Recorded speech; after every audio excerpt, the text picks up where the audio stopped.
The remaining things include the atmospheric pressure, the wind, air and dust, the radiation and electrostatic effects.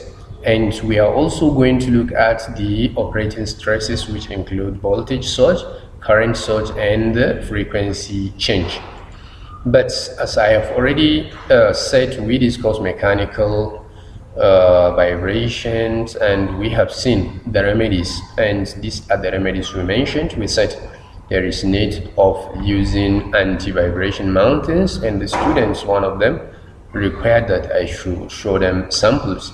Here are the diagrams, typical diagrams of what the anti-vibration mounts. You can see that at the two ends they are made of metallic substance, but in between we have a rubber which, when it experiences any mechanical compression, it will vibrate in such a way that it will absorb the effect without letting it propagate into the system where the component should be harmed. And also we said the second remedy for the effects of mechanical vibration is using shock-proof washers, and look at them here. You can see here they are made like springs, so they are tied together with the nuts. Whenever there is any mechanical shock, they will now absorb the loads by bouncing up and down, whereas the nut is already holding them tightly, so it prevents any much vibration. And the last or the next thing is the locking nuts, and you can see the diagrams here. These nuts are made in such a way that the moment they are tied, they lock themselves in place in such a way that no vibration will make them loose. So this is just a revision of what we have already seen before. Today we are going to continue from atmospheric pressure. The electronic components, when they are operated at a very high altitude in air, they are subjected to a very low pressure. Why? Because the formula for the pressure is given by rho gh, and rho is the density, which is constant. G is also acceleration due to gravity, which is constant. The only variable thing here is what? The height. So as you go higher from the ground upwards, you are reducing the overall height from the sky to the earth, and by reducing the height you are reducing the total atmospheric pressure. And any electronic component that is subjected to this reduced pressure, it can have problems of what? Leaking of seals. Where there is sealing, it can break in such a way that things can go in and can come out. And typical components that are subjected to this kind of leaking involve the aluminum or paper foil electrolytic capacitors. So these capacitors, when they are operated at a very high altitude, they are subjected to low pressure, and the low pressure bring about the breakage of their sealing, and that causes their damage. And also, whenever there is this decrease in the atmospheric pressure, we have decrease in the breaking voltage. That is the value of the voltage at which the problem can happen will now drop. If it was like 50, it can drop as small as 20, 25. Therefore, any small voltage that previously was not harmful can now be harmful, and it can cause the breakage of the insulation, which will damage the component. Now, what are the remedies to the problems of atmospheric pressure on electronics and electrical components? The first thing is to provide safe distances between electrical conductors. That is, we should make sure in those systems designed to operate at such altitudes, there is a given distance between one conductor and the next, and this will make it very safe for them not to experience any short circuit or to experience the flow of large current as a result of reduction in the insulation resistance. And another thing is to make sure that we ensure dust-free and dirt-free path between the conductors. That is, we should make sure that dust or dirt does not accumulate between one conductor and the next, because if that happens, there is every tendency that those parts or these dirt parts, they can be moistened and they can serve as conductors connecting two parts that ideally not need to be connected. So the next thing is we are going to look at the effect of air impurities, and this includes the dust, include the dates, and it includes the sand, of course, even the salinity, that is the salty component in the air.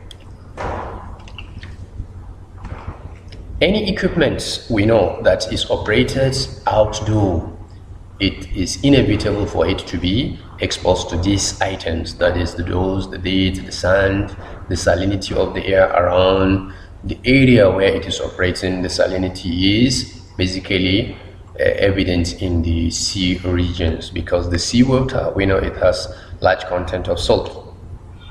So these dust in electrical or electronics components, they cause a trouble of tracking. What we mean by track is creating a connection, a path between one component and the next. And this component, if ideally they are not supposed to be connected, by connecting them, failure can happen. And also, the presence of dust in those electronic components, it reduces the insulation. Whenever the insulation increase, is reduced, the insulation resistance is also reducing. If you decrease the resistance, what happens is much current flow, and that much current can cause damage. And also the salinity of the air can cause corrosion because of its nature, and it can also degrade the insulation, and all these have effect of damaging the components. So how do we remedy these problems? The first thing is there is need of suitable sealing to make sure that we did not allow the date, the dust, the sand or salinity come in contact with electronic components. And if we do that sealing, it can also prevent them from being in contact with the salty atmosphere.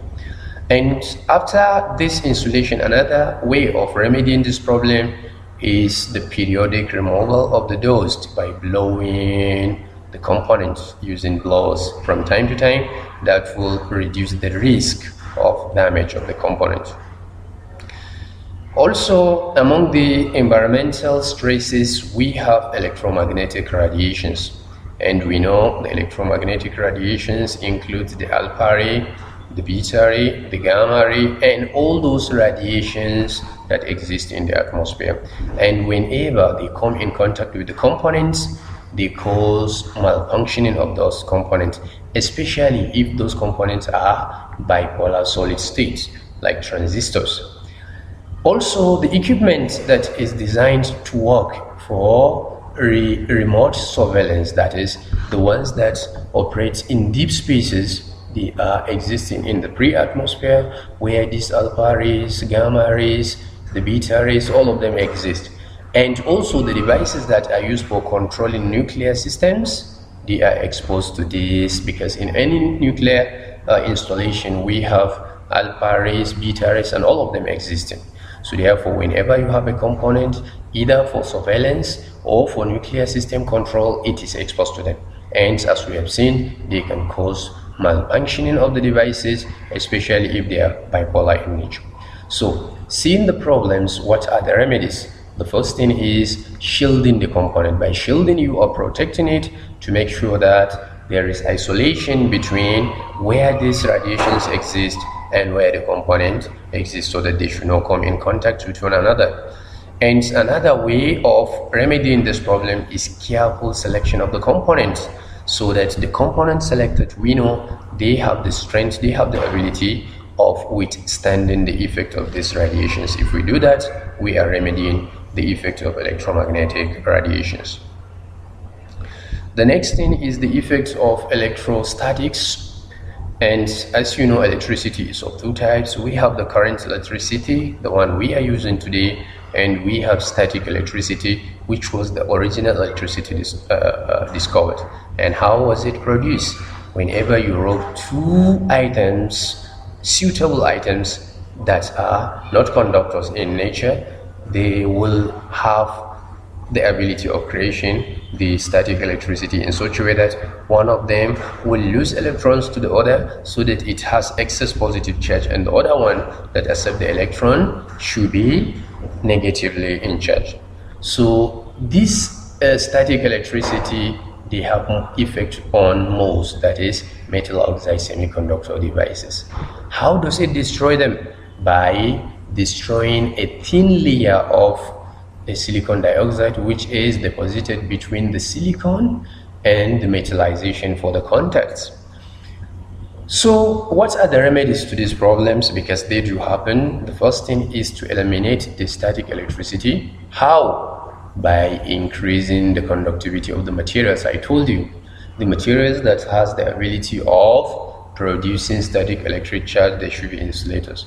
So if you use your, the components that are most of them conductors in nature, automatically they will not produce static electricity, and that is safety for your system.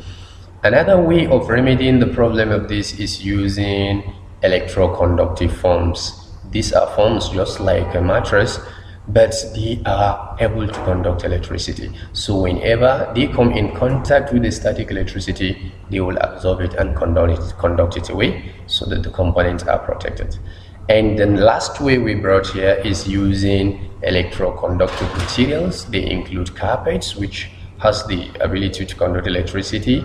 The shoes that can conduct electricity, they are suggested to be used by the workers who handle electronics components in the manufacturing environment, so that whenever they step on this carpet or they wear these shoes, definitely all the static electricity in their bodies will be discharged through those electroconductive carpets and the shoes, and therefore the component they are handling, they will be safe from any problem.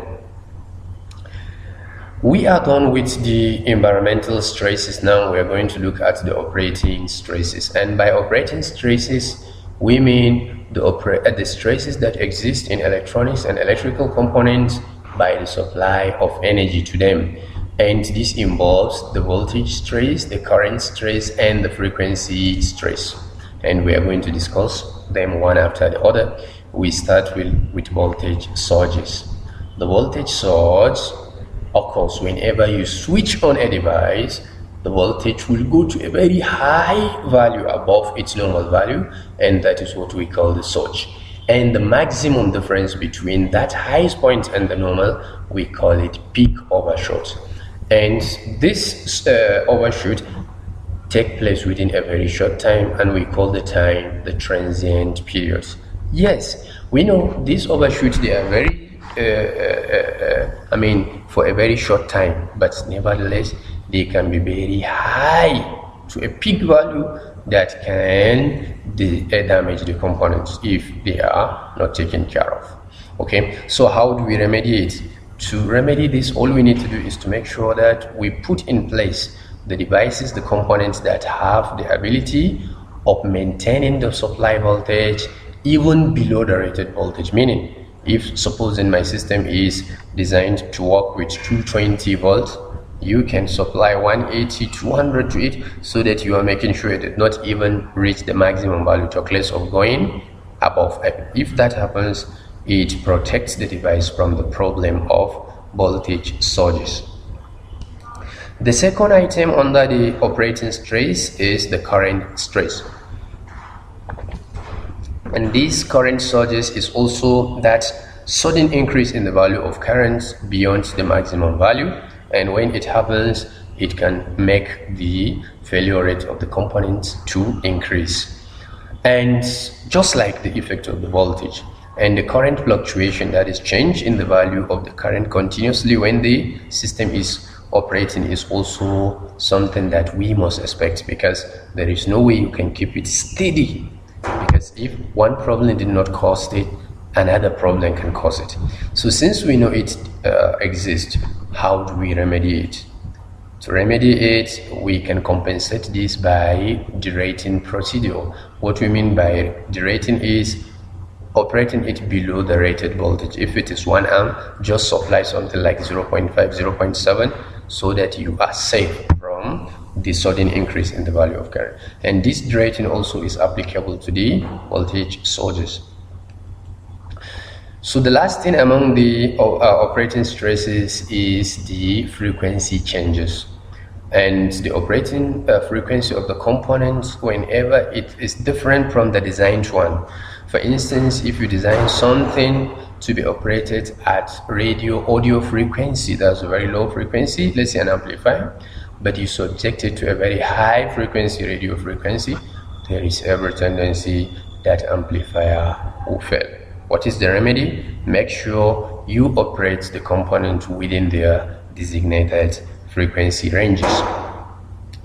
Now we are done with the sources of stress to component, which we divided into two, the environmental and operating, and we have seen all of them and also discussed the remedy to the effect of each of them.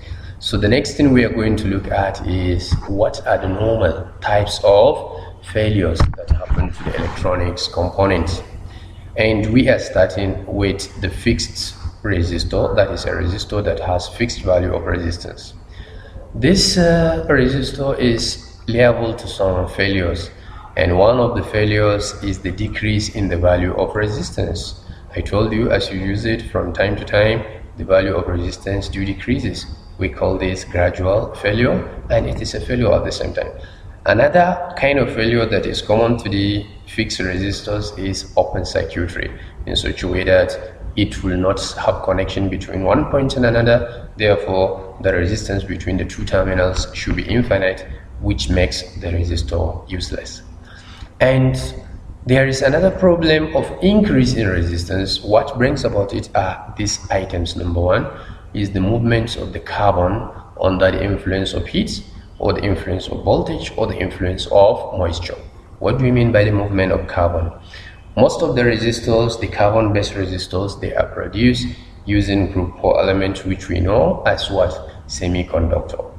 And these semiconductors, we know, depending on the concentration, the amount of voltage applied, the breakage of the bonds will increase with the increase of those things or reduce with it. So therefore, we use the conduction nature of what? The carbons to produce these carbon-based resistors. Whenever too much heat is applied or too much voltage or the moisture comes in contact with the resistor, it can cause the movement of the carbon. Also, the absorption of the moisture can cause the swelling, that is increase in the size of the resistor, and that can cause the separation of the carbon particles. Once they are separated from one another, the conductivity is reducing, and therefore the resistance of the carbon resistor will now increase beyond the designed value. And if it is in the wire-wound resistor, there are resistors that have wires inside them as the channel of what? The flow of current. The failure of this kind of resistor may be due to the breakage of the wire, or as a result of heat, or as a result of what? Corrosion. So these are the three types of failures that happen in fixed value resistor: increase in the resistor, decrease in the value of the resistor, or open circuits, and we have discussed the causes of all of them. The second component is variable resistor, that is a resistor whose value of resistance can be increased, can be decreased by what? Adjusting a control knob. And the common failures that happen in this kind of variable resistor, they are either open circuiting or intermittent content. By intermittent content, which simply means that there is what? Constant opening and closing of the contact. When it opens, no flow. When it closes, there is flow, and you can see that that is a failure. What brings about that? The mechanical wear can cause that problem. Excessive current can also cause problem, because if current is too much, it will lead to the large flow of current, so that we have low resistance value. The item number 3 is the capacitor, and by capacitor here we mean the fixed value capacitors. What are the kind of failures common to them? The first failure can be open circuit, can be short circuit, can be intermittent content, and can be fluctuation in the value of the capacitance. How many? 4 of them. What causes all of them? Let us discuss. We start discussing on the intermittent open circuiting of the capacitor. What causes the open circuiting? Mechanical and the thermal shock. That is, vibration from the mechanical energy, vibration from heat, they can cause damage of what? Open circuiting. The typical capacitors that are liable to this kind of failure, they are called paper foil capacitor. Then another cause of this open circuiting is the fracture of the connection, that is breakage of the connection, and it is common in ceramic capacitors.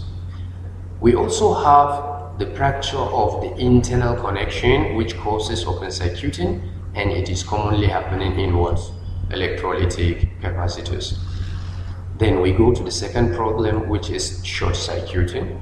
The short circuiting is caused by either shock or vibration from mechanical energy. It can be caused from the leaking of the seal, that is, whenever a sealed area is broken, it can cause short circuiting. And what brings about the leaking is the mechanical energy or the thermal energy that cause the variation in the pressure. Another problem we mentioned is the fluctuation in the value of the capacitance, and this fluctuation in the value is caused by either reduction in the dielectric value as a result of too much pressure. We know capacitor is designed with two plates. In between them we have a dielectric substance. So whenever the dielectric constant of that material reduces, it can cause fluctuation in the value of the capacitance. And also the fluctuation can be caused by thermal energy from mechanical, and this is commonly observed in aluminum electrolyte capacitors. Then we go to the component number 4, which is a variable capacitor. These variable capacitors, they are considered to be approximately failure-free. That is, they are very, very reliable. But that does not mean 100% they are not failing. Sometimes they experience failure as a result of air-space variable capacitors. If you have a variable capacitor in which we don't have a solid dielectric between the plates, but rather it is air that fills these spaces, we can have failure as a result of that. What brings about that? It can be as a result of loss of the plates, that is, the plates should be shaky. Once they are shaky as a result of mechanical energy, it can cause capacitor. And also, whenever that loss happens, the gap between the two plates should now be filled by the two capacitors, meaning the plates, they should be in contact with one another, and if that happens, then the capacitance is not in existence. And also another reason that causes problem in the variable capacitor is the deposit of dust or deposit of moisture between the plates. If we have air dates between them, dust between them, moisture between them, we can have a problem because the dielectricity between them is reducing, and therefore the overall value of the capacitance is also reducing. The component number 5 is inductors and the transformers. We place them into one because the inductors and the transformers operate on one principle, that is the principle of electromagnetic induction. Their failure can be due to open circuiting. It can be due to short circuiting of the coil, that is, if one turn of the wire come in contact with the frame, that is the core of the transformer or the core of the inductor, that is a failure. There is also a problem due to overlapping of windings. Ideally, one winding is isolated electrically from the other one, because if you get a wire that we use for winding either an inductor or a transformer, use a razor to scratch on its surface, you see a leather material coming on, meaning they are insulated electrically. The only thing that brings about connection between one tone and the other is the magnetic field, not electrical energy. So when there is overlapping touching one another electrically, that is a failure. And mechanical damage is another cause of failure of the inductors and the transformers. So the item number 6, they are semiconductor devices, and these semiconductor devices, they experience A failure due to open circuit or due to what? Short circuit at the junction. And if you take a transistor, for instance, we have how many terminals? 3. Collector, base, and what? Emitter. So there can be open circuit or short circuit between the base and emitter, between the base and collector, or between the collector and the emitter. And there is another failure that happened to these semiconductors due to environmental stresses like temperature and what? Humidity. And we can have failure of the semiconductor devices due to electrical interference when two signals are operating in such a way that they are concurrent. That is, they have the same frequency and they are operating at the same time. There may be interference between them. So electrical interference do brings about failure in semiconductor devices. But one thing we should note is that most of the integrated circuits, they are damaged when the maximum supply voltage is exceeded. Supposing you have an IC that is supposed to be used by 12 volt, instead you use 18 volt or 24 volt, you can damage it. Another problem that damages the ICs is removing them or inserting them in the circuit when the power supply is applied. Before you insert it, you have to remove your source of power. Before you remove it, you have to remove your source of power. If not, a failure will happen. The item number 7 is the relay. And the failures that happen in the relay, they are due to corrosion of the wire. That is rusting of the wire. And if there is corrosion, we expect open circuiting because the contacts will break. And also the metal fatigue in the armature spring. That's the spring that attracts and releases the relay when it experiences a problem of fatigue. That is, it is no longer working as a spring. That is a failure to the relay. Another problem that causes failure to the relay is the dirty contacts. If the contacts are dirty, that dirt can be conductive in nature, and it is now causing failure. And these dirty contacts, from where do we get them? They are mostly produced from chemical produced as a result of what? Sparking at the contacts of the relay. Now we are done with the basic electronics components and the major failures that happen to them and their causes. The next thing we're going to look at is the general approaches in reducing equipment or component failure. What are the steps, what are the stages do we follow in order to make sure that the rate of failure of component or equipment is reduced to the minimum possible? And there are different methods to do that. The first method is having something to do with the part selection. That is, if you are going to select your component, you should be very careful. If you select the suitable component, the rate of failure is definitely going to reduce. And how do we select the component? First thing, we have to make sure the component we are selecting, they are very insensitive to the environment of their operation. That is, if you are operating them in the region where there is a very high rise in temperature, make sure they don't have thermal conductivity or thermal expansivity too much.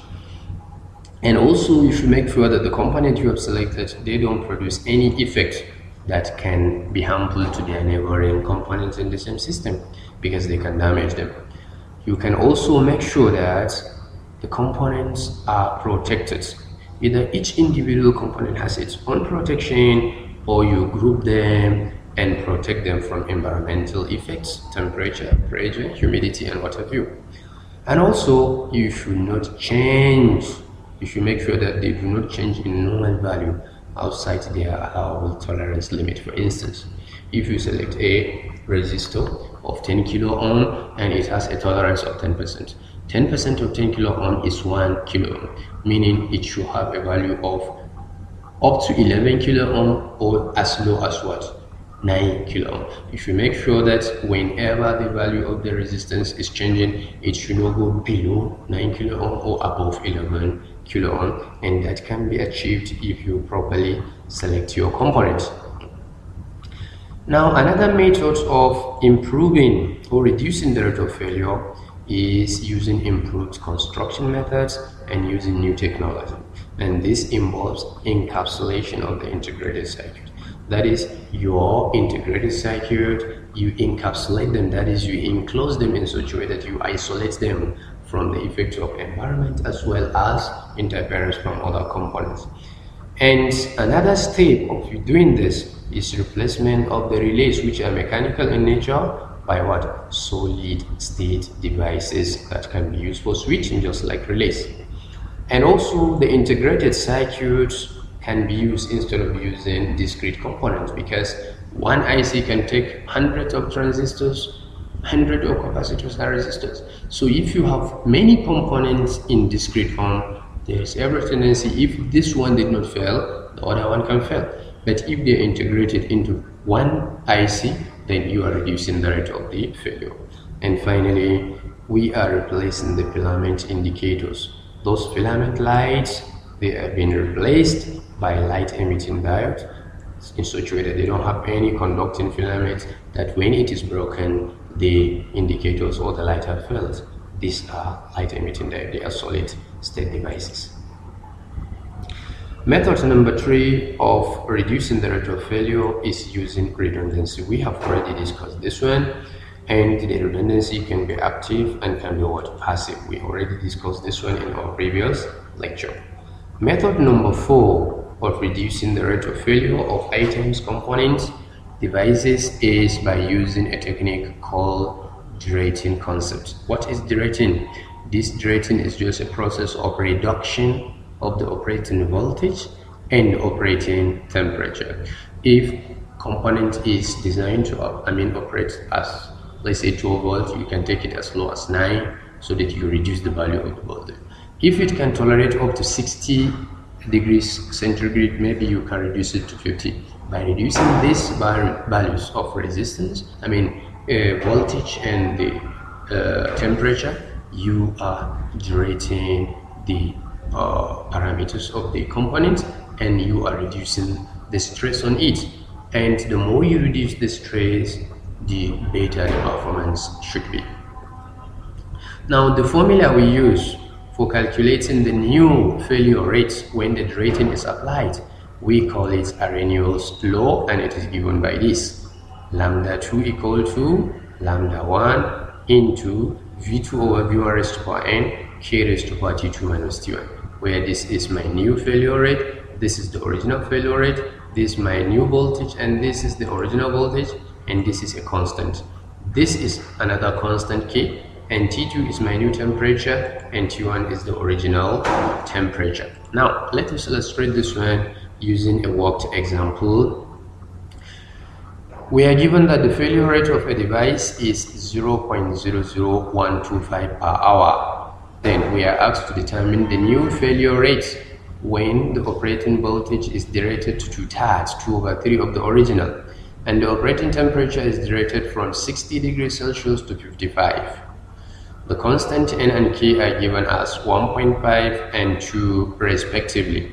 Now, the solution is my lambda 1 is given, my V2 is equal to 2V1 over 3 dash 2/3, and my N is given and K is given. Also, the two temperatures are given here. This is my T1, this is my T2. Substituting everything here, lambda, this is my V2 over V1. You can see this V's will cancel. I'll be left with 2 by 3 raised to power this, and here I have 55 minus 62 raised to power that. This will give me 0.40213, but the original is 0.2 zeros. You can see that it has been reduced by a factor of almost 70, 80, or of hundreds. So derating is one of the procedures of improving the lifespan of the components by reducing the rate of its failure. Now, after that, the next thing we're going to see is the maintenance and maintainability. You can remember, we already defined maintainability of a system as what? The probability that it can perform, it can be restored back to operation after failure, or it can be maintained in the normal operation with a good efficiency within a given time when the maintenance action is carried out according to some procedures. So what is maintenance then? The maintenance is the combination of any actions which are carried out in order to retain a device in its normal operation or to return it to its normal operation when a failure has already happened. What are the objectives of carrying out maintenance on any system? The objectives are, number one, to extend the useful life of the item. Yes, of course. Anything that you keep healthy, there is every tendency it will last longer. So by maintenance, we are prolonging the life of the device. Number two is increasing its availability, of course. Whenever you maintain something, you are making it ready to be used. Therefore, it is available. Number three is to ensure operational readiness of the equipment, particularly in the emergency situation. Whenever you are maintaining your system on daily basis or on regular basis, there is every tendency when the emergency comes that you want to do it, you can with all hope go and use it without any fear because you maintain it. And another item that is an objective of the maintenance is to ensure safety of the people using the equipment, of course. If a device, if a machine, if an engine is not maintained properly, it will be very hazardous, it will be very dangerous to people using it. And of course, another objective of the maintenance exercise is to avoid high expenses. When we allow the system to fail by itself, it will cost much, because as one proper saying is, stitch in time saves 9.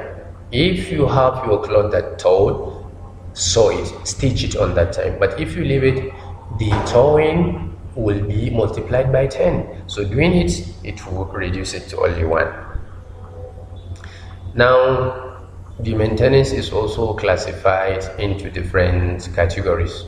Broadly, we have two. We have plant maintenance and we have unplanned maintenance. And this unplanned maintenance is the one that occurs in emergency situation. That is, we don't expect any failure, but the machine or the device failed, and that is emergency. We have to repair it. If we come to the plant one, it is of two types also. We have what we call preventive maintenance, and there is what we call corrective maintenance. Look at the words prevent. That is, we are maintaining the device before it fails. We are preventing it from what? The problem of failure. And this preventive is of two types. There is what we call running maintenance. We do it while the machine is in operation.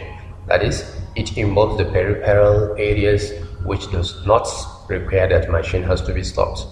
And we have shutdown maintenance, the ones that are inner. They are very strategic points in the machine or in the device, so that we have to stop the machine from operating before we maintain it. If you come to the corrective maintenance, it is the one in which the failure has already exhibited its symptoms, therefore we have to correct it before it degenerates into a very bad level. And how do we do that? It is of two types. We have a shutdown, the one that we stop the machine before it stopped itself and do the maintenance, and we have breakdown, the one the machine has already broke down and we have to do it. Now, what are the elements that are required for us to make sure the plant maintenance is executed successfully? The items are given here, 4 of them. The first thing, there is need of inventory, the list, the record of all the components that are to be maintained.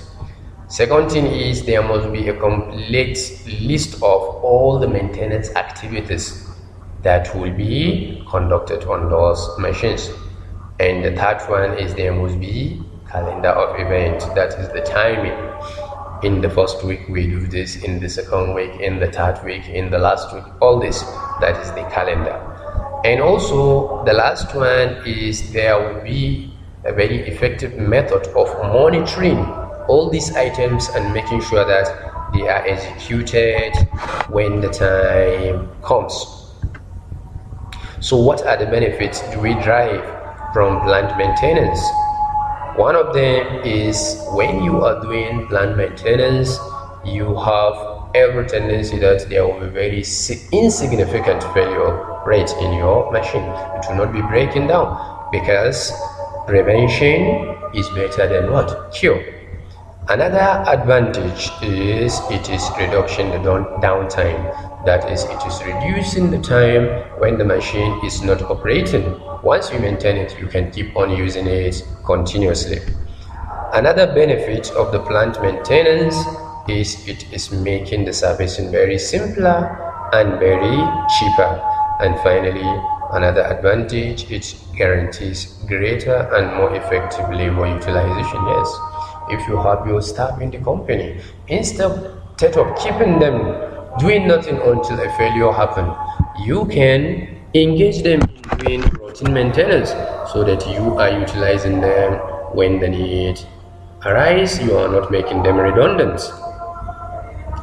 Then, what are the methods of improving the maintainability of any system, equipment, or device?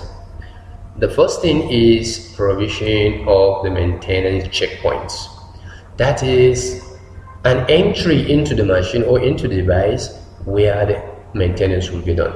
And this checkpoint, that entry must be easily accessible. You can easily access it, and it should be hazard free. It should not be a point that produces dangerous gases, or it has sharp object that can cut, or any other hazardous situation.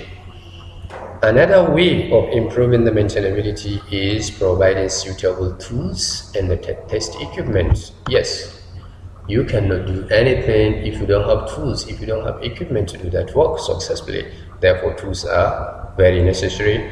Another thing is provision of enough training to the maintenance personnel. You should be training your staff from time to time so that they will have the up-to-date knowledge on the problems of that your system and how to carry the maintenance operations.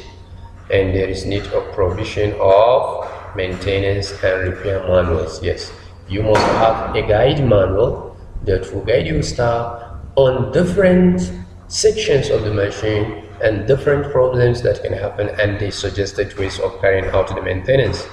Finally, there is need of enough adequate spare parts, because some of them that are already bad, you can replace them. Then we come to a segment where we are going to discuss some terminologies that are related to maintenance, related to maintainability. We have done this under reliability. The first term is called the mean time to repair. The mean time to repair of any device is the average time required to perform maintenance action. The mean time to repair can be developed. How do we estimate it? It can be developed at the design stage, because as we are going to see very soon, when you are designing your system, you do conduct some tests to give you idea on how to maintain it, what are the kind of failures and other related informations. So during the design stage, we can analyze maintenance tasks needed to correct the fault, and we can know the average time to do that. The typical sequence stages to be followed when carrying out maintenance tasks, they include what we call fault localization. The fault localization is a term standing for identifying the area where the fault has occurred. The next thing is called fault isolation. The fault isolation is after identifying where the fault occurs, you try to separate it from other parts so that it is on its own now. After localization and isolation, the next thing to do is correction. And for you to correct the fault, you do the removal of the component if it entails that, you do the replacement of the component if it requires that, you do the alignment, and then you do the check out to make sure that everything is done before you recouple your system. This mean time to repair, MTTR, is evaluated using this mathematical relation, that is summation of Ni lambda I Tmi all over summation of Ni lambda I. What is Ni? Is the total number of similar components we have in the machine, and the lambda I is the failure rate of those components, and the Tm is the estimated or predicted maintenance time in order to bring the machine back to its normal operation.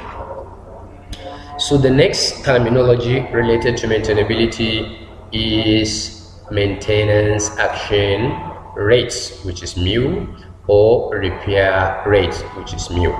And what is this term? This is representing the number of maintenance actions that can be carried out on any particular item per hour, or average number of items or equipment which can be restored back to their normal operation afterwards they have failed within an hour. And this maintenance action rate is the reciprocal of the mean time to repair. Mu is equal to 1 over MTTR. The term number 3 that has to do with maintainability is maintenance time constraints. By constraint, we simply mean the limitation. Therefore, maintenance time constraint is the permissible repair time of an equipment. That is, what is the maximum time is allowed to make sure that the machine or the equipment or the device is repaired and brought back into its normal operation condition. Terminology number 4 that has to do with maintainability, they call it maintainability equation, and this is nothing but a mathematical formula that gives the relation for calculating the maintainability, and it is represented by m equal to 1 minus exponential minus mu tm. We know this mu is the maintenance rate, and tm is the estimated time for the maintenance action to be carried out. You can remember in the last slides we said this mu is 1 over mttr. So if we substitute it here, we have minus tm all over mttr. For us to understand this one clearer, let us look at a worked example number 15, which says the average time to repair any fault in a given system is 1.5 hours. We are now asked to evaluate the maintainability of the system for the period of 3.5 hours. So here we can see that we are given the average time for the repair, and we are given the duration over which we are asked to repair. Now, the maintainability equation, as we know, it is equal to this. I'll now say my Tm is the predicted time that we are asked to carry out the maintenance, and it is standing for my Tm. And my 1.5 is what? My time to average time to repair, which is what? MTTR, that's mean time to repair. Substituting this, dividing this by this, taking the exponential, then 1 minus that will give you 0.903, which is 90.3 in percentage. So another term that has to do with maintainability is called utilization factor. And the utilization factor of any system or device, it is the ratio of the operating time, that's when the machine is operating normally, the maintenance time, the time during which the maintenance action is being conducted on the machine, and the idle time, it is the time period between the completion of the maintenance and the time when the machine is started for another use. So our utilization factor is equal to time of operation all over maintenance time plus idle time plus what? The time of operation. Another item that has to do with maintainability, we call it reliability. The reliability is the availability. The availability, we have already defined it while we were introducing the course. It is the probability that a system will perform its required function at the stated instant of time or over a period of what time. Now, let us go back to our utilization factor. If the idle time is equal to 0, and if the maintenance time is very, very small, so this utilization factor will have its maximum value, because you can see from the denominator, my Tm is minimum and my idle time has been eliminated because it goes to 0. Now, this is the new expression for my utilization factor, and in this condition we call that our utilization factor equal to our availability.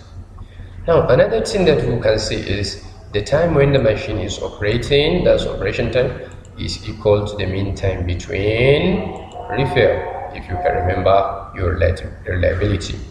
And the mean time to maintain is our MTTR, that is mean time to repair.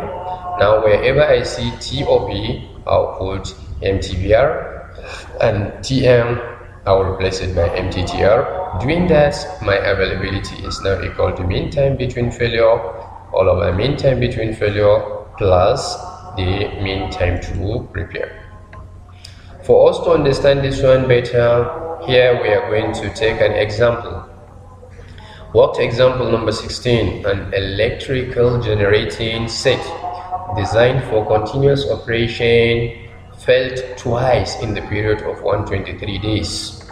The total time for repair during the periods is what? 3 days for the repair of the failures, 2 days. 2 failures.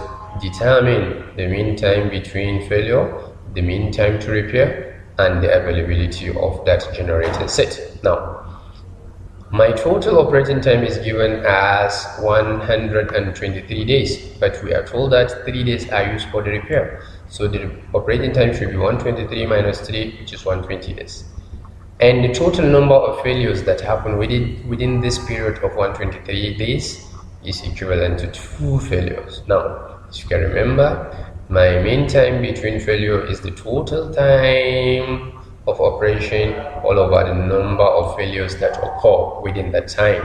120 over 2 should give me 60 days.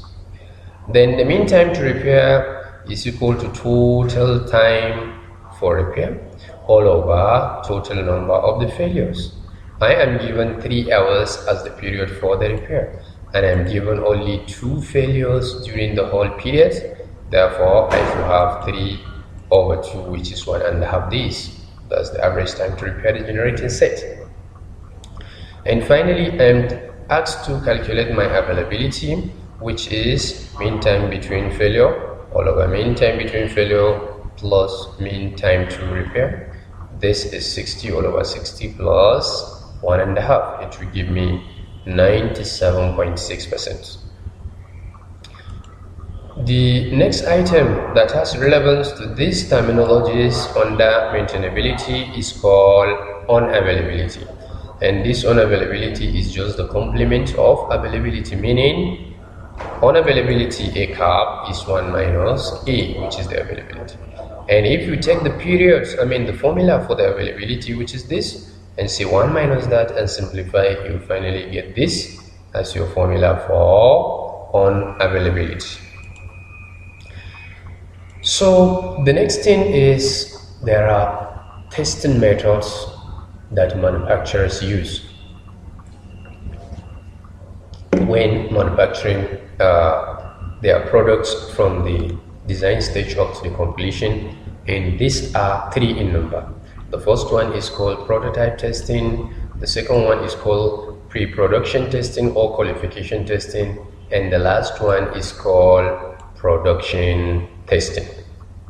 Now, let us start looking at the first one, that is the prototype testing. First of all, what is a prototype? A prototype is a kind of sample of a device that is designed. Now, you produce the prototype and examine it, test it, and see whether it is behaving according to the requirements of the engineering design. Now, this testing on the prototype is done before the design goes into the actual production. And when it is done, it helps us to detect any defects in the designed product. Is there any problem with the design? That prototype can reveal that. Also, if there is any shortcoming that is detected with respect to the performance of the prototype or with respect to any other parameter of that prototype, the design has to be modified. After modifying, new prototype will be produced and the tests have to be repeated. The prototypes must be tested under correct environmental condition, because if you design something to operate, let's say at a temperature of maximum 30 degrees Celsius, when testing your prototype, you test it in an environment with 100 degrees Celsius, definitely the result is not going to do justice to your design, because the environmental condition is entirely different from your design requirement. And if this prototype testing is going to be carried out, it has to be done by staff which is very competent. He has the skills to do it, and it is independent from the designers, because if the designer is allowed to test, he can just pass it believing that everything is okay. But if independent person takes your design, take the prototype and compare them, he can tell you these are some discrepancies he observed in your design. So when the prototype testing has been carried out, what are the errors that can be discovered, revealed? Number one, it can reveal design errors. And these design errors, they are those errors detected when the prototype has been produced according to the engineering drawing of that design, but it is not working correctly. Then we say that malfunction has to do with what? The design. It can also reveal manufacturing errors. That is where the prototype has not been made correctly according to the engineering design and drawings. So that kind of error is error during the manufacturing of the prototype, not with the design. And also it can reveal error number 3, which is parts fault. And how do we identify a fault as parts? It is where the individual components are found to be faulty when the prototype was designed. So if those components are the ones causing the malfunction, then we can say they are defective and therefore they have to be replaced and do the prototype again. That is prototype testing. The second one is called pre-production testing or qualification testing. And we do this testing in order to ensure the production of all the models have satisfied all the technical requirements stated in the engineering specifications of the design. And it is also done before the large number of production of the item have started, that is before the bulk production. And it is done by independent departments separate from the designers. Mostly it is done by quality control departments.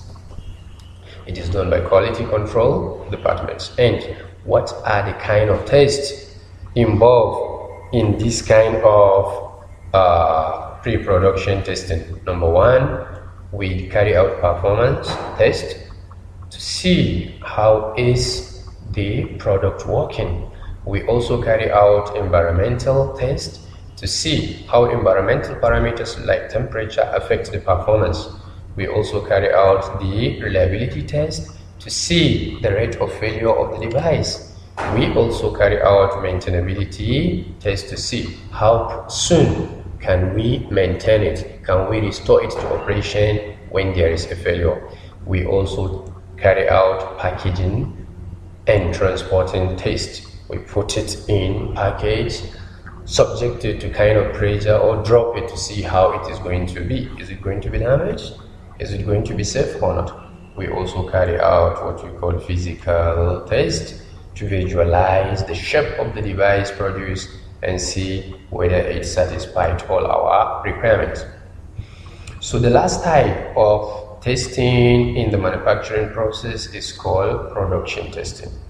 And we do this production testing to verify the conformity of the finished products with what? The specifications from the design. We also do this production test to investigate some reliability of the system and to determine the possible causes of the early or born-in failure. What are the causes of this kind of failures to the device? And also, at this stage, whenever we detect any failure at the production testing, that failure can be attributed to the component defect. That is, it is the problem from the component, not problem from the design, because the prototype testing, pre-production, they have already analyzed the design problems and handled them. And we can also attribute any failure at this stage to production methods. Now, there is what we call reliability demonstration, and there is what we call acceptance testing.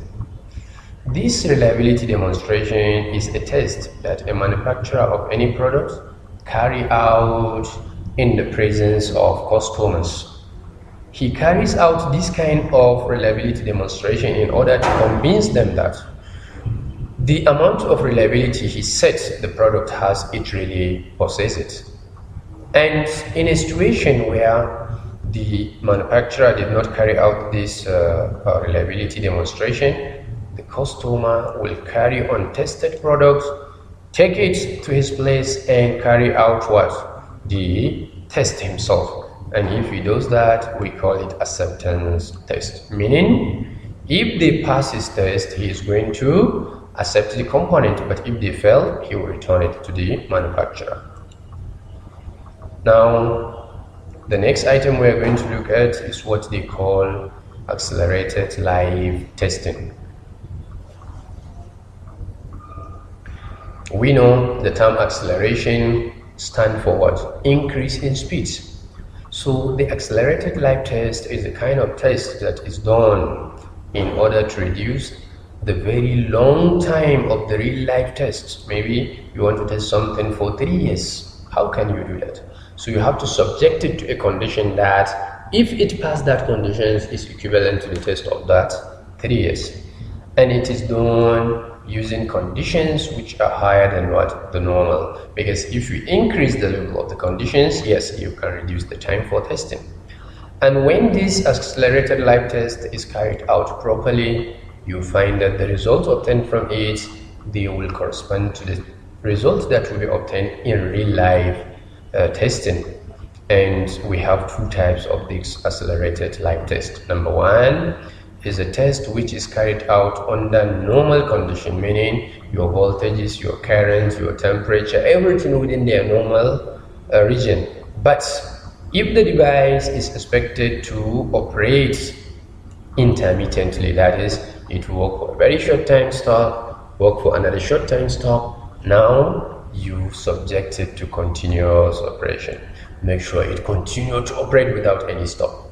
If it passed that test, within a given time, you can say, okay, even if it is extended to that very long time under normal condition, it will pass it. So in this one, we have normal supplies, normal environmental conditions, but the intermittent operations are changed into what? Continuous operation. The second type is where our normal conditions are intensified, meaning voltage level may be increased, current increased, maybe the temperature increased, humidity and all of them increased. But your operation, which is supposed to be intermittent, you leave it as it is, not continuous. But you have increased the conditions for voltages, for current and other environmental conditions. So this is what they call accelerated live testing, subjecting it to either continuous operation if it is supposed to be intermittent, or subjecting it to higher conditions, voltage, current, environmental temperature and what have you, and seeing the effects. So the next thing we are going to see is we have already demonstrated that there are two tests carried out, one by the manufacturer, which is demonstration test, and one by the consumer or the buyer, customer, and we call it acceptance test. In a situation where the components are tested and they were found faulty, they are now called rejected batches. And how do we treat them? What happened to them? These rejected batches can be the ones that could further be sorted, that is differentiated into different categories, or the ones that will be dumped unsorted. The ones that are dumped unsorted, they have two possibilities that will happen to them. One of them is you can make them scrap, that is, they are no longer useful, you put them as rubbish or sell them to other people at low prices, or you can send them back to the company so that we can process them again to make them qualitative. The sorted ones, they are categorized into two, because in the process of sorting, you can find some that are not faulty at all. We call them effective items, and you can find those that are faulty, which are the defective items. And these defectives also, they have two types of conditions that may happen to them. One, they can be scrapped or sold at a reduced price, and they can be repaired or reprocessed, depending on the situation they are in. Now, the next thing we are going to see is the test characteristics of electrical and electronics components.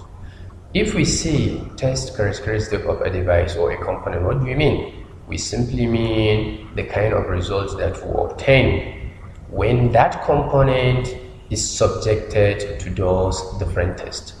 And the tests we have, there are many. We have tests that has to do with power supply failure. If there is failure of power supply, what happens?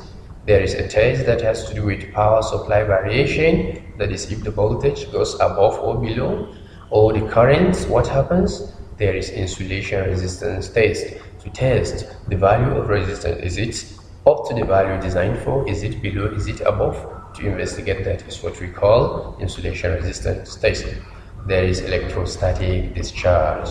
That is, how is that device going to be affected by static electricity? And we have electromagnetic fields. How is that device going to be affected by magnetic fields in the area where it operates? And we have what they call conducted fast transient. If we say transient, is a kind of supply or condition that enters the component, but it lasts for a very short time, but it can go beyond the expected values. So we subject it to this test and see what happens. Is it going to fail? Is it going to pass the test? That is the characteristic in that nature. And also we have conducted high frequency interference. Whenever you operate your component in a place where there are high frequency devices operating, we investigate and see, is it going to malfunction? Is it going to fail? And also we have what we call conducted slow transient surges. That is sudden increase in the value of voltage or current, but at a very low frequency, that is slow transient. And we have conducted emissions, that is emission of the gases, radioactive the devices. How are they going to affect that your device?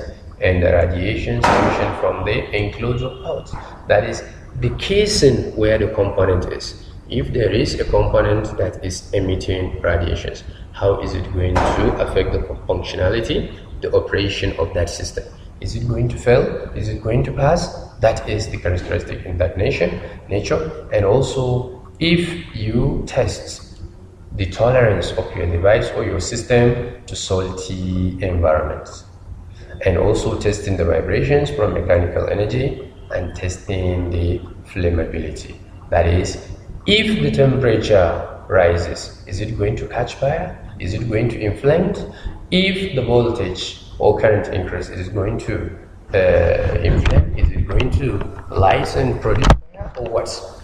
And we have inclination test. This one, you change the normal position of the device and see whether it will develop any fault or it will continue to normal operation. And finally, we have pressure test, to subject your device to a very high pressure and see whether it will malfunction or it will continue to operate normally. Now, the next item after seeing the test characteristic is designing for higher reliability. The main objective, what we want to achieve by designing products, is to meet the requirements under specified environmental conditions and to make sure that it doesn't have much failure rates. And how do we do that design that will reduce the failure rates and hence improve the reliability? The first thing is the component selection.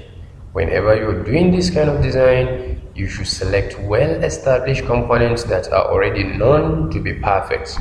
And if they are not available, you have to carry out analysis in order to select the right components.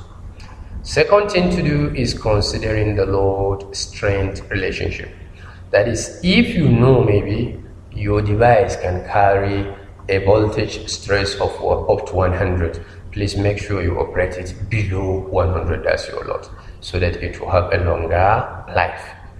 Another thing is what they call minimum complexity. That is, if you are designing a system, once you want to reduce the failure rate and increase the reliability, make sure that device is kept as simple as possible. Because if it is complicated, so many components, so many segments, definitely if one did not fail, another one will.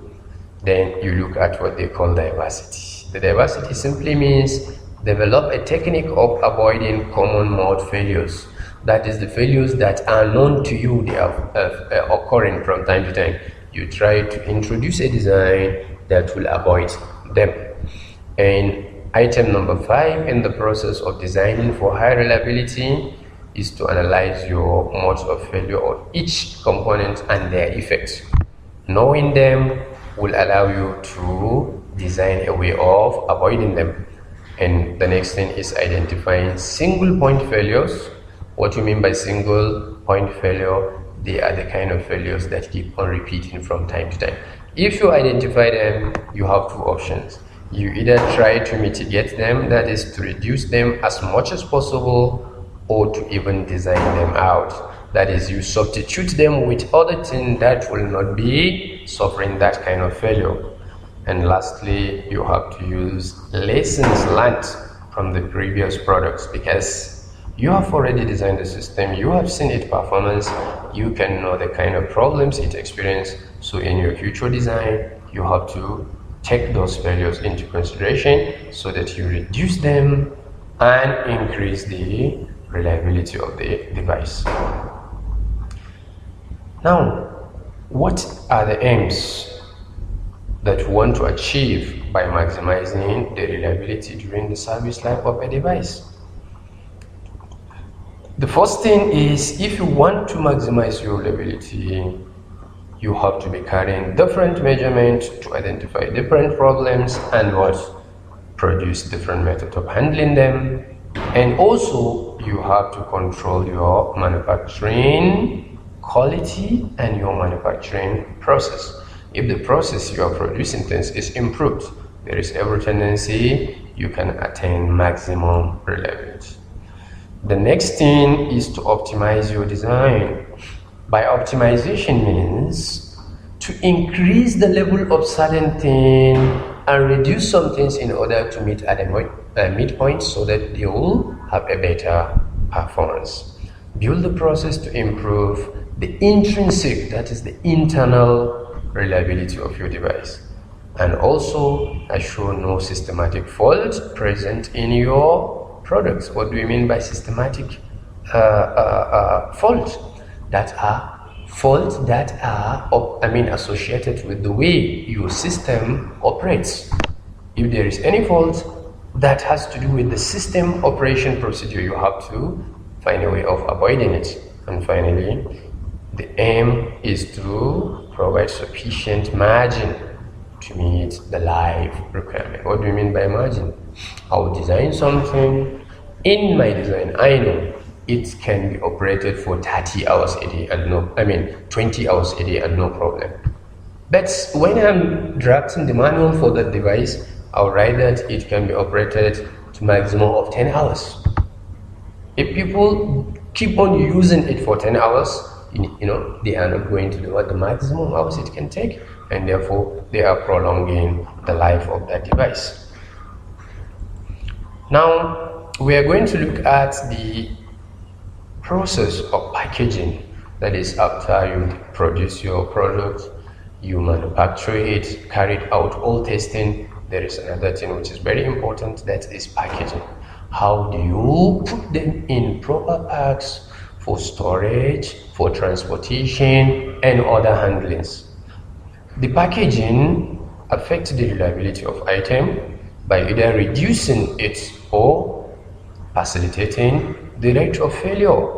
If you do good packaging, reliability increase, and if you didn't do good one, it reduces. The factors responsible for the failure during packaging, during transportation of the packed item, or during the storage of the packed items There are three. One factor that brings about failure in either packing, either transporting, either storage is inadequate or unsuitable packing materials for the transport or for the storage type. For instance, you have something that is very heavy. Instead of packing it in a metallic something or in a wood something that is very strong to hold, you just put it in something very soft. Definitely it can be subjected to failure. Another thing is the degradation, that is reduction in the quality of the materials you use for packaging due to the method of storage or before the use, because there are some things that can last for many years. For instance, if you put something in metal, the metal cannot be attacked by worm or any insect that destroy the wood. But if it is wood, it can be destroyed by those insects, and therefore you choose the right packaging material that can last longer if you are going to store the material for a long time. And another factor which is very important is inadequate of marking, that is pictorial representation of the instructions on how to handle the package. All of us have seen the package of different things, but we have most of the times not even pay attention to know what they mean. If you see this symbol of umbrella, you are saying that that device should not be allowed to be touched by water. It should be kept dry. If you see this symptom, it means you should keep it away from the heat, from solar radiation. If you see these two arrows pointing upward, it means the pack should be remained in that vertical direction. You should not lie it down, you should not turn it upside down. And if you look at something like this glass, it means it is very fragile. It is saying you should handle it with care, if not it can break. If you see something like this, it is showing you the direction in which you should tear to open the package. And if you see this sign of a hand, it is telling you that your device is very sensitive to electrostatic. Therefore, don't touch it with your hand. There may be static electricity in your body that can discharge and damage it. And if you see this symptom of a thermometer, it is telling you the maximum temperature you should store it. And this arrow pointing down, it is showing the stocking limitation. What they mean by stocking limitation, how many other similar packs can you put on the top without causing trouble. So all these symptoms are very important. They have to be observed if we want to achieve higher reliability. So after seeing the packaging, we come to the issue of mounting, which is the installation of the material. The method of mounting or installing material can affect the reliability by either improving it or decreasing it, depending on how good you do it. When you mount your devices properly, the reliability is expected to be high. And also the accurate mounting, that is proper installation, is supposed to be explained in detail in the manual of the equipment.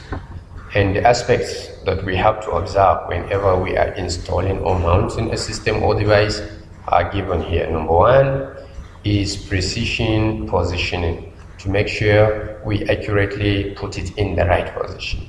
Number two, we have to make sure we install it in such a way that it will be free from the problems of vibration. We have to use proper fittings, keys, nodes, washers, absorption of the vibration device, all of them, to make sure that it is properly installed. And we have to use coupling types and common problems. What we mean by this is, if you want to join one system and the other, if you didn't do it properly, there is every tendency operation of one can damage the other.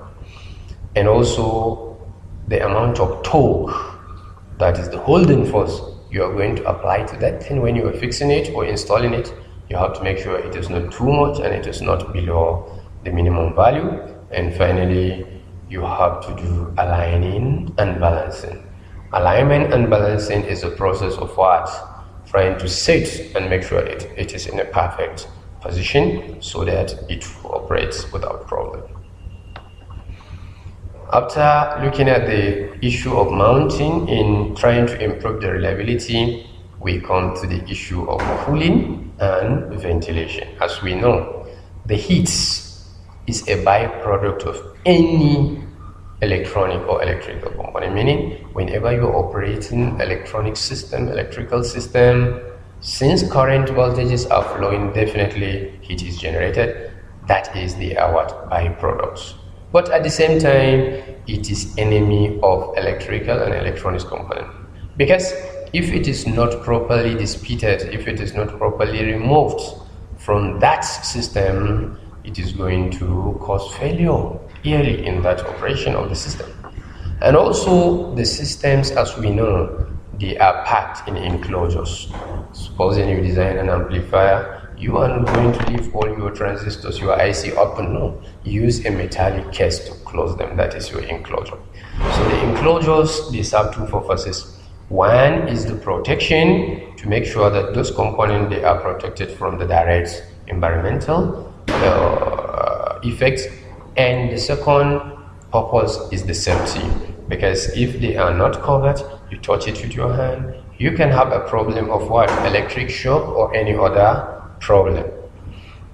So the components in these enclosures, definitely they are subject to what? Damaging heat if the heat is not removed properly. And if they are damaged, definitely their lifespan will reduce and the reliability is also going to reduce. So if we believe that whenever electrical components is operating, it is inevitable for heat to be generated. How do we then handle the heat? The first method is to, what are the sources of the heat in the enclosures of electronic systems? The first thing, they call it ambient temperature. By ambient temperature, they mean the atmospheric temperature. The second one is the solar load. That is for the systems which are located outdoor. The sun energy falling on them brings about rise in temperature. And the air that has high relative humidity, that is moisture content. You know, it is the heat that changes the water molecules into a vapor, meaning it is that heat that is retaining them in vapor stage. When they entered a compartment, there is every tendency that the heat in the water vapor will go out and the moisture will now condense into the liquids. Another source of heat in electronic systems is the operating heat because of the flow of current in the system. Now, these are the sources of generating heat, and we have seen that this heat, if it is not properly managed, it is going to reduce the reliability of any electrical or electronic system. Then what is the way out? The way out is to make sure that we provide different ways of cooling the enclosure of our system so that the heat inside is removed. How do we do that? We have three methods. Method number one is the natural ventilation. That is where adequate openings are provided on the enclosure in such a way that the cool air from the surrounding will go into the enclosure and push away the hot air inside the enclosure. By doing that, you are reducing the temperature in your enclosure. The second method is using blowers or fans.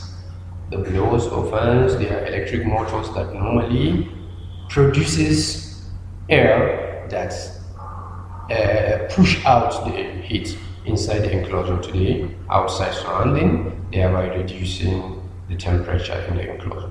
And the last one is what they call heat exchangers. These heat exchangers, they are a kind of closed system in such a way that there is no free air from the surrounding that will go and replace the hot air inside. No, but we have a closed system in such a way that the hot air is consumed into, let's say, a pipeline, and it is conducted to a region where it will be cooled, the heat extracted, then the same air will come back and carry the heat and keep on circulating like this. So these are the basic three methods of reducing and ventilating the enclosures where we have electrical or electronic systems. And if we do that, we reduce the effect of heat on our electrical and electronic systems. And ladies and gentlemen, I would like to thank you very much for your time, and this brought us to the end of this lecture. And of course, if you look at the course content, you see that the first segment of the lecture and this one, they have covered everything in our course outline. Of course, there are some things that are not in our course content, but I had to include them in order to make the course very rich and for the benefit of the students. So I thank you once again, and I want you to watch and watch again. It will definitely help you to understand better. Thank you very much.